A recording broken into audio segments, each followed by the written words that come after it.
Hi, I'm Genevieve Wood, senior contributor with the Daily Signal, and I'm joined right now by Scott Rasmussen, who's the founder and CEO of a brand new website, Styrk.com. Tell us about Styrk. Yes, Styrk, it's S-T-Y-R-K, and that's the Danish word for empowerment. And it's a new service that's going to be rolling out later this fall, really designed to empower the voice of mainstream Americans. Well, it's an exciting place. I know it's going to be an exciting place because I know all the work that you do. And look, Scott, you follow polls, you follow the surveys, you have done a lot yourself. Beyond the horse races, what are you seeing right now in this election season that maybe people haven't been paying attention to that they should? Two things. First, the immigration issue that was supposed to be such a huge debating point, and a lot of people were saying the Republicans, they could never win control of the Senate unless they changed. Where'd it go? It's just disappeared. It is not the driving issue. The second thing is the fundamentals were set for this election season based on the president's health care law.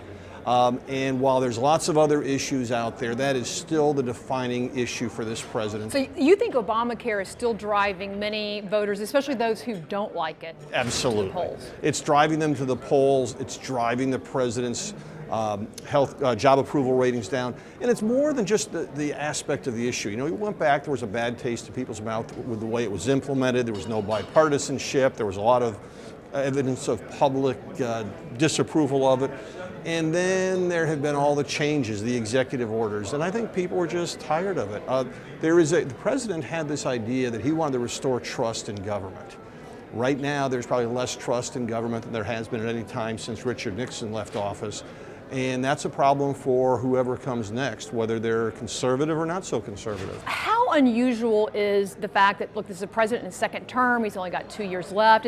Everybody says, look, this is the same thing happened to other presidents when we were at this place. George W. Bush had low approval, that hurt Republicans who were running. Sure. Are they exactly the same, or do you see something different here? They're similar, but they're certainly not exactly the same. Coming into this election, Barack Obama's Democratic Party has lost 58 seats in the House since he took office. That is more than Nixon lost for his party at the height of Watergate. It is more than Bill Clinton lost, or Ronald Reagan lost, or George Bush lost. It is a rejection, I think, of this notion that the government should be micromanaging everything. And I've got to point out, it's not just partisan.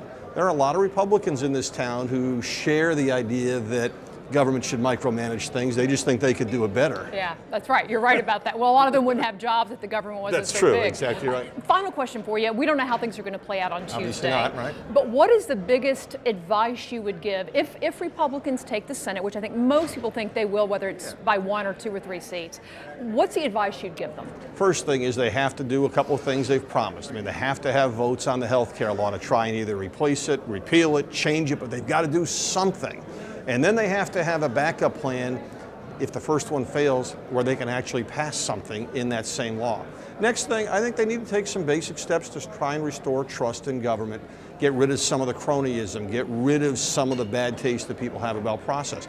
Now, that's not as exciting an agenda as reshaping the nation, but if you do something right to maybe, implement a few of your ideas on health care, you begin to restore trust in government, show that you can govern, that's going to help whoever is running for the White House in 2016. Well, and you hit it. We'll see what happens on Tuesday, and then immediately, as soon as the results land, people start talking about the next 2 years. Of course. Scott, it's fun to talk to you. Thank you for being here. Thank you.